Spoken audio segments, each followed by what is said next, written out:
नमस्कार दोस्तों, YouTube channel super seven से मैं मोहित वैष्णव आपका स्वागत करता हूं। दोस्तों, राजस्थान के इतिहास में हमने मारवाड़ को पढ़ा, ढूंढाड़ राज्य का इतिहास पढ़ा, उसके साथ में मेवाड़ पढ़ा, फिर हमने दोस्तों चौहान पढ़े, बीकानेर राज्य का इतिहास पढ़ा, भरतपुर राज्य का इतिहास पढ़ा और हमने गुज्जर प्रतिहार वंश पढ़ लिया।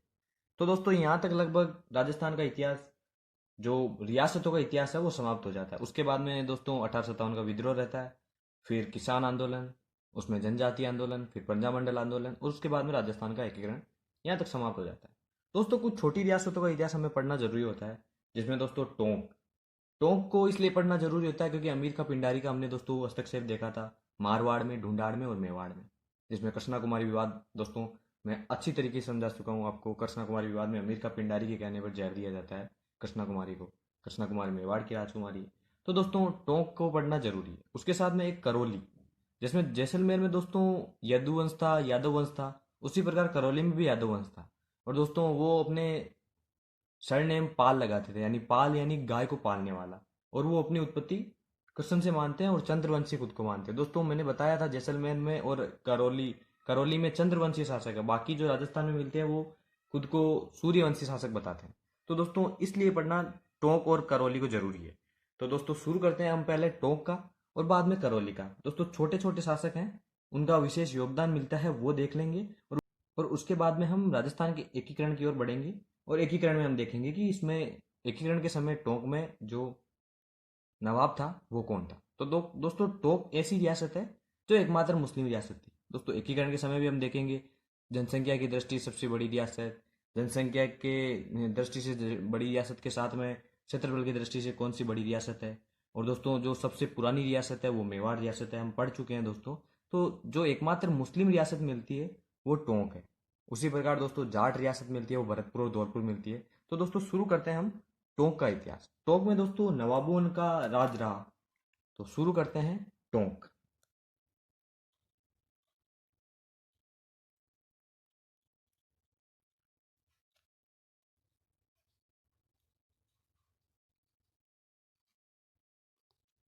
दोस्तों टोंक, सबसे पहले दोस्तों इसको देखते हैं बसाता कौन है।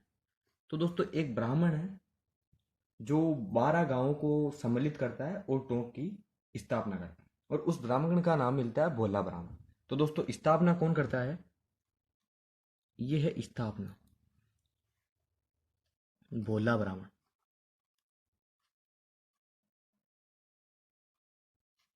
और दोस्तों ये 12 गांवों को मिलाकर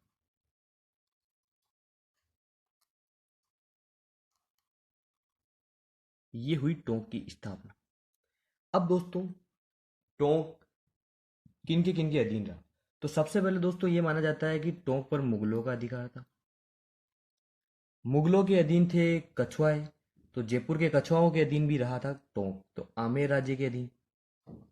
और दोस्तों आमेर में एक शासक हुआ सवाई जयसिंह। उसका दोस्तों विवाद रहता है बूंदी से। और बूंदी में सबसे पहले हस्तक्षेप करते हैं मराठा। राजस्थान की रियासत है जिसमें बूंदी में सबसे हस्तक्षेप करते हैं। और दोस्तों चौथ और सरदेश की वसूल किया जाता है। उसके बाद में तो वो दोस्तों पूरे राजस्थान में चौथ और सरदेश की वसूल करने लग जाते हैं, जिसमें दोस्तों अजमेर भी शामिल होता है। अजमेर में दौलत राव सिंधिया, सेनापति बालाराव इंगलिया, दोस्तों बालाराव इंगलिया के द्वारा दौलत बाग का निर्माण किया गया है हमारे अजमेर में। तो दोस्तों ये सब कुछ मिलता है। और उसके बाद आमेर से ये किसके पास चला जाता है? तो ये टोंक का पढ़ रहे हैं हम, तो टोंक आमेर के बाद में मराठों के पास चला जाता है, क्योंकि दोस्तों मराठे चौथ और सरदेश मुखी वसूलते रहते हैं, फिर कुछ लूट मार करते हैं, तो मराठों के पास में। और दोस्तों मराठों का एक सेनापति रहता है। वैसे दोस्तों मराठों के उन्हें शिकारी कुत्ते कहा जाता है। और दोस्तों वो रहते हैं पिंडारी। पिंडारी पिंडारी क्या है दोस्तों? मराठों के शिकारी कुत्ते। मराठों के शिकारी कुत्ते। दोस्तों क्यों कहा जाता है? दोस्तों अगर मराठों को कहीं पर अभियान करना होता था तो वो पिंडारियों को आगे रखते थे। और पिंडारी जब एक दिन पहले चले जाते थे और वहां पर दोस्तों लूट मार करते थे, यानी कि वहां की जो व्यवस्था थी उसको छीन बीन कर देते। और फिर मराठे अभियान करते और वहां के क्षेत्र को जीत लेते। तो उन्हीं मराठों के पिंडारी जो सेनापति था, उन्हीं पिंडारियों में से एक था अमीर खां पिंडारी। अमीर खां पिंडारी। अमीर खां पिंडारी। और ये अमीर खां पिंडारी ही दोस्तों टोंक में मुस्लिम रियासत की स्थापना करता है, यानी टोंक को मुस्लिम राज्य बनाता है। तो ये कौन है टोंक में मुस्लिम संस्थापक, यानी मुस्लिम राज्य बनाने का दोस्तों श्रेय किसको जाता है? अमीर खां पिंडारी। अब दोस्तों ये अमीर खां पिंडारी ईस्ट इंडिया कंपनी का संधि प्रस्ताव चल रहा होता है, उसमें दोस्तों 1817 में संधि करता है ईस्ट इंडिया कंपनी से। 1817 में ईआईसी से, यानी ईस्ट इंडिया कंपनी से संधि। और दोस्तों ईस्ट इंडिया कंपनी से संधि कर लेने पे वो इसको दोस्तों टोंक का नवाब बना देते हैं। तो ये क्या हुआ दोस्तों? टोंक का पहला नवाब। टोंक का पहला नवाब। इसके बाद में दोस्तों हम जो कृष्णा कुमारी विवाद देखते हैं वो हम 3 रियासतों के मध्य पढ़ चुके हैं। तो यहीं पे मैं कोट कर देता हूँ, कृष्णा कुमारी विवाद।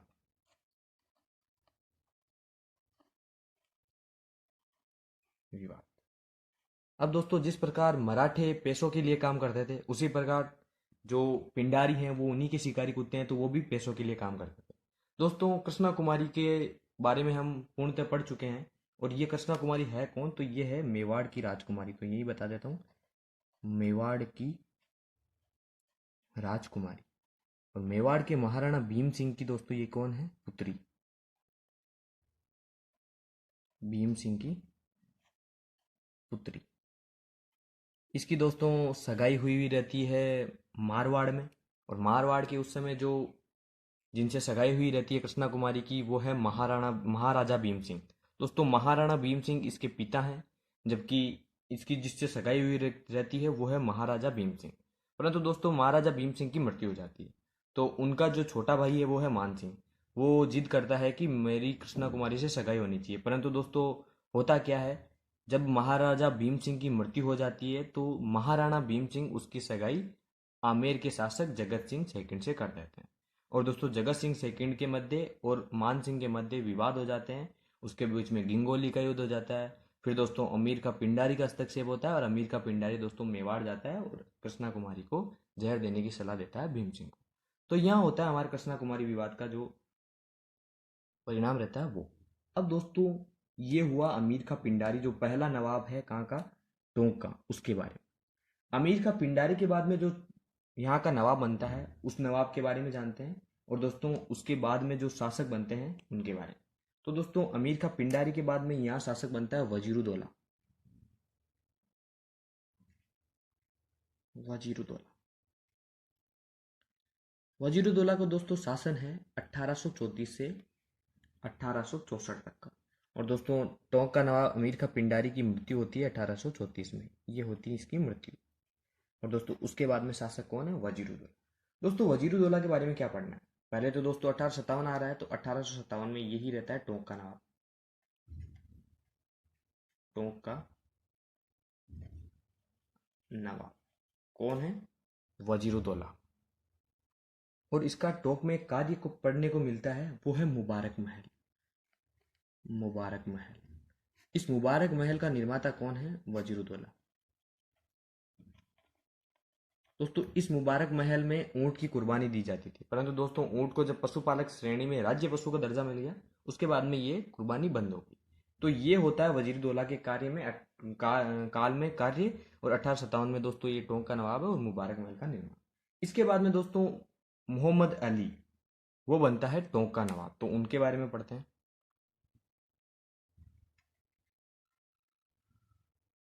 मोहम्मद अली। इसका शासन है दोस्तों 1864 से लेके 1867 तक। होता क्या है दोस्तों, जो मोहम्मद अली है इसके लावा का एक ठाकुर रहता है धीरज सिंह। लावा का ठाकुर। दोस्तों लावा जो ठिकाना है वो भी हमें एकीकरण में पढ़ना है। तो लावा का ठाकुर है धीरज सिंह। धीरज सिंह। इस धीरज सिंह से इसके क्या हो जाते हैं दोस्तों? विवाद। और विवाद होने पे ये धीरज सिंह को कैद करवा देता है। और कैद करवाने पे दोस्तों ईस्ट इंडिया कंपनी क्या करती है तो वो देखते हैं। दोस्तों मोहम्मद अली जब धीरज सिंह को कैद करवा देता है, ये कैद करवा देता है धीरज सिंह को मोहम्मद अली ने। मोहम्मद अली ने जब इसको कैद करवाया तो दोस्तों ईस्ट इंडिया कंपनी ने यहाँ हस्तक्षेप किया। और ईस्ट इंडिया कंपनी ने मोहम्मद अली को दोस्तों कैद कर लिया, मोहम्मद अली को कैद, और कैद करके इसको कहाँ डाल देते हैं, बनारस की जेल में, बनारस जेल में। और दोस्तों लावा को क्या कर देते हैं, स्वतंत्र।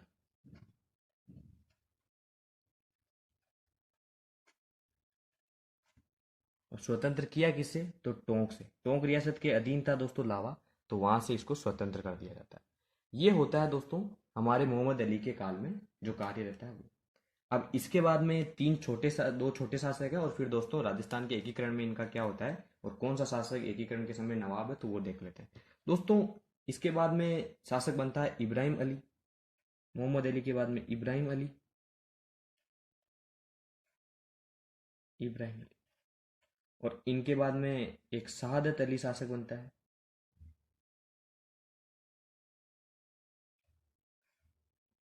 और जो एकीकरण के समय जो टोंक का नवाब है वो है इस्माइल अली या मोहम्मद इस्माइल। ये क्या है, एकीकरण के समय,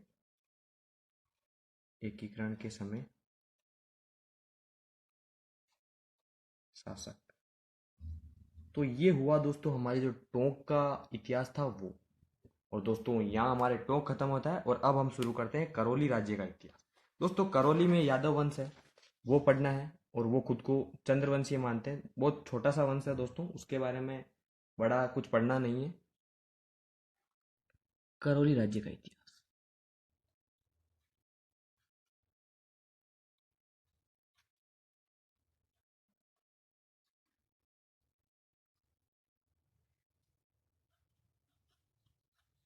दोस्तों जिस प्रकार टोंक में शुरू किया था, यहाँ संस्थापक कौन है, तो उसी प्रकार यहाँ करौली में करेंगे। पर उससे पहले दोस्तों हम देखते हैं यहाँ किन्होंने राज किया। तो यहाँ पे यदुवंशी शासकों ने राज किया।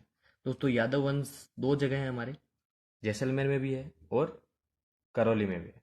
तो यदुवंशी शासकों ने यहाँ शासन किया, और ये अपनी उत्पत्ति किससे मानते हैं, श्री कृष्ण से, भगवान श्री कृष्ण से अपनी उत्पत्ति मानते हैं। ये क्या है, इनकी उत्पत्ति। और दोस्तों अपने जो सरनेम लगाते हैं वो लगाते हैं पाल। दोस्तों हम जो भी शासक देखेंगे उनके पीछे पाल जो सरनेम है वो मिलेगा। और इस पाल का मतलब होता है गायों को पालने वाला, गायों को पालने वाला। तो दोस्तों गायों को पालने वाले वैसे भी कृष्ण भगवान थे, तो कृष्ण भगवान से दोस्तों हम इनका उत्पत्ति भी मान सकते हैं। तो दोस्तों अब शुरू करते हैं हम करौली। दोस्तों करौली का जो यादव वंश का संस्थापक है वो कौन है, उसके साथ में दोस्तों जो छोटे शासक हैं वो भी हमें पढ़ना है। तो दोस्तों एक साथ में पहले इनके जो राजा हैं उनके नाम लिख देता हूँ।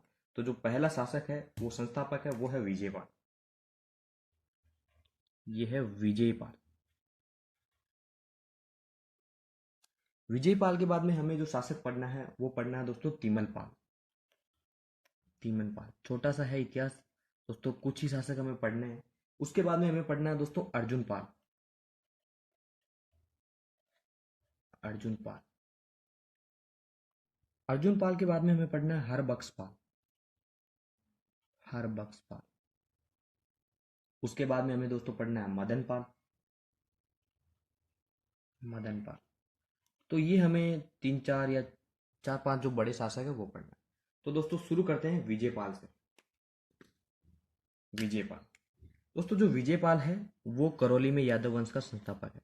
तो ये क्या हो गया, मूल पुरुष या आदि पुरुष। तो ये हो गया विजयपाल इनका मूल पुरुष या आदि पुरुष।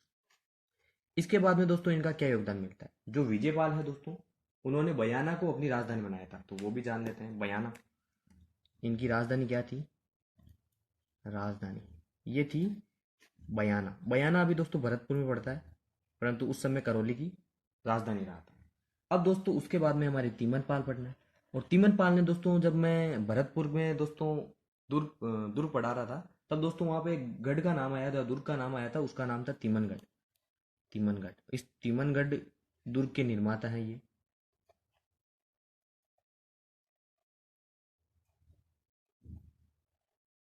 उसके बाद में हमें दोस्तों अर्जुन पाल पढ़ना है। अर्जुन पाल के बारे में क्या मिलता है, तो दोस्तों अर्जुन पाल जो है वो 1348 में एक कल्याणपुर नामक कस्बा बसाते हैं। 1348 में क्या है दोस्तों, ये कल्याणपुर कस्बा। दोस्तों कल्याणपुर कस्बे से पहले हम चलते हैं एक बार वापस तिमनपाल। दोस्तों तिमनपाल के समय जो मोहम्मद गौरी है उसके आक्रमण शुरू हो जाते हैं, और दोस्तों एक यहाँ के छोटे शासक रहते हैं कुंवरपाल। उस कुंवरपाल को हराता कौन है? मोहम्मद गौरी।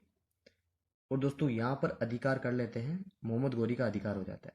और दोस्तों इस मोहम्मद गौरी के अधिकारी यहाँ पर रहते हैं, तो उनको अर्जुन पाल हराता है और फिर दोस्तों कल्याणपुर कस्बे की स्थापना करता है। और यही कल्याणपुर क्या कहलाएगा दोस्तों? करौली। करौली। अब दोस्तों करौली, करौली कहलाया कल्याणपुर। और इस करौली को राजधानी कौन बनाता है? वो बनाता है दोस्तों धर्मपाल सेकंड। धर्मपाल सेकंड ये क्या बनाता है दोस्तों? इसको राजधानी। तो ये भी राजधानी बनी। उससे पहले दोस्तों हमने बयाना भी राजधानी पढ़ी थी, बयाना विजयपाल की थी, और धर्मपाल ने दोस्तों राजधानी कौन सी कर दी? कल्याणपुर, जो करौली थी वो।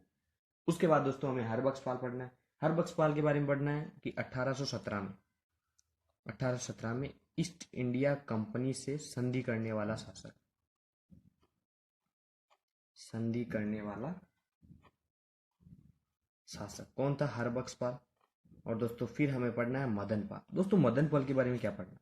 1857 में जो करौली का जो दोस्तों शासक है वो है मदनपाल। करौली शासक, करौली शासक। अब दोस्तों इसकी कुछ कहानी पढ़नी है हमें 1857 के संदर्भ को लेकर। दोस्तों कोटा का एक शासक था राम सिंह सेकेंड। कोटा का शासक का नाम क्या है दोस्तों? राम सिंह सेकेंड। ये भी दोस्तों 1857 में है कोटा का शासक। हुआ क्या दोस्तों? कोटा में जयदयाल और मेहराब खान के नेतृत्व में दोस्तों विद्रोह होता है। और विद्रोह में दोस्तों मेजर बर्टन की हत्या हो जाती है। और दोस्तों ये माना जाता है कि मेजर बर्टन की हत्या के जो पत्र थे उन पे सिग्नेचर थे किसके? राम सिंह सेकंड। तो दोस्तों राम सिंह सेकंड के सिग्नेचर थे, और उसके बाद में राम सिंह को क्या कर लिया जाता है? उसके महलों में ही नजरबंद। तो महलों में नजरबंद किसको किया जाता है? राम सिंह सेकंड को। दोस्तों मैं करौली से कोटा चला गया हूँ, पर दोस्तों मैं ये समझाने के लिए बता रहा हूँ, इसको नजरबंद कर लिया जाता है। अब दोस्तों हुआ क्या? कोटा में दोस्तों विद्रोह बहुत तीव्र चल रहा होता है, और राम सिंह सेकंड को महलों में नजरबंद कर दिया जाता है। और दोस्तों इस राम सिंह सेकंड को छुड़वाता कौन है महलों से? ये छुड़वाता है मदनपाल। तो इसने इसको छुड़वाया। दोस्तों अंग्रेजों के एक अधिकारी बर्टन की हत्या हो चुकी है कोटा में। तो दोस्तों राम सिंह के पास में रहती है 17 तोपों की सलामी। 17 तोपों की सलामी ये किसके पास में रहती है? राम सिंह के पास में। तो इस 17 तोपों की सलामी से ये कर देते हैं 13 तोपों की सलामी। ये दोस्तों अंग्रेजों द्वारा किया गया कार्य है। तोपों की सलामी कौन करते हैं दोस्तों? अंग्रेज। राम सिंह की तोपों की सलामी घटा देते हैं, क्योंकि उनके एक अधिकारी की हत्या हो चुकी है दोस्तों राम सिंह के काल में। और मदन पाल ने छुड़वाया है राम सिंह को, और अंग्रेजों की मदद की है कोटा के विद्रोह को दबाने के लिए। तो इसकी जो तोपों की सलामी रहती है वो रहती है 13। तोपों की सलामी ये रहती है कितनी? 13। और इस 13 को बढ़ा के क्या कर दी जाती है दोस्तों? तोपों की सलामी 17। ये हो गई 17। और दोस्तों इसको एक खिताब दिया जाता है जिसका नाम है ग्रैंड कमांडर ऑफ इंडिया। इसको खिताब किसका मिलता है? जो मदन पाल है उसको वो मिलता है ग्रांड कमांडर ऑफ इंडिया। ये होता है दोस्तों हमारे करौली का इतिहास कंप्लीट। तो दोस्तों लगभग हमारा पूरा राजस्थान का इतिहास है वो कंप्लीट हो चुका है। तो दोस्तों आज यही ख़त्म करते हैं। जो टोंक का इतिहास था, वो करौली का इतिहास था, वो हमने पढ़ लिया। उसके अलावा हमारा जो लगभग पूरा कंप्लीट हो चुका है। फिर दोस्तों हम शुरू करते हैं 1857 की क्रांति। तब तक के लिए दोस्तों धन्यवाद। वीडियो को लाइक करें, शेयर करें, और चैनल सुपर 7 को ज़्यादा से ज़्यादा सब्सक्राइब करें।